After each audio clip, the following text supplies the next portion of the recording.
বৈষম্য বিরোধী ছাত্র আন্দোলনের মাধ্যমে স্বৈরাচার সরকারের পতনের পর রাজনৈতিক মামলা থেকে মুক্তি পান বিএনপি চেয়ারপারসন বেগম খালেদা জিয়া। কিন্তু আওয়ামী লীগ সরকারের আমলে অর্ধশতাধিক মামলায় আসামি হন দলের ভারপ্রাপ্ত চেয়ারম্যান তারেক রহমান।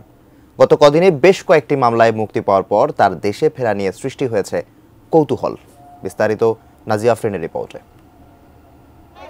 2007 সালের 7 মার্চ দুর্নীতি মামলায় ঢাকা ক্যান্টনমেন্টের মইনুল রোডের বাসা থেকে গ্রেফতার হন বিএনপির ভারপ্রাপ্ত চেয়ারম্যান তারেক রহমান। সে সময় 13টি দুর্নীতি মামলায় বিচারের মুখোমুখি করা হয় তাকে।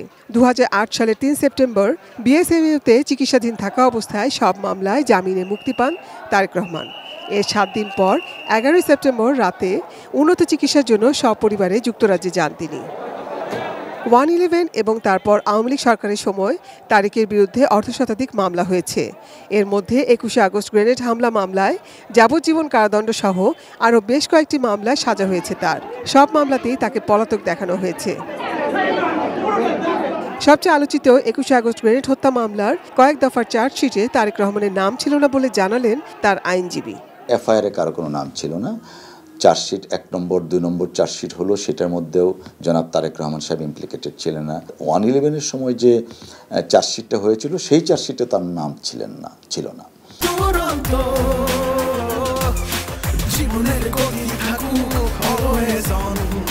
পরবর্তীতে আওয়ামী লীগ ক্ষমতায় আসার পরে আমরা যা দেখলাম, তিনি সংসদে দাঁড়িয়ে ঘোষণা করলেন যে তারেক রহমান সাহেব এই মামলায় জড়িত থাকবেন। মামলাটা ট্রায়াল শুরু হয়ে গেল একতরফাভাবে। যখন জেরার সময় আসলো তখন মুফতি হান্নানকে ফাঁসি কাস্টে ঝোলানো হলো। অর্থাৎ এই মামলা প্রমাণ করতে গেলে মুফতি হান্নান ছিল প্রধান সাক্ষী, তাকে মেরে ফেললো ফাঁসি কাস্টে ঝুলিয়ে, যাতে কোনো প্রমাণ না থাকে। 5 আগস্টের পরিবর্তিত পরিস্থিতিতে তারেক রহমানের দেশে ফেরায় কোনো বাধা নেই, তবে আইনি প্রক্রিয়ায় নির্দোষ প্রমাণিত হয়েই তিনি দেশে ফিরতে চান।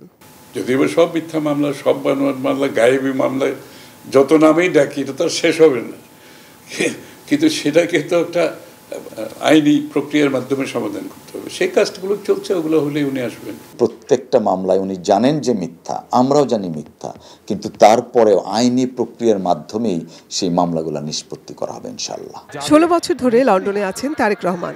সেখান থেকেই দল পরিচালনা করছেন বিএনপির ভারপ্রাপ্ত চেয়ারম্যান হিসেবে।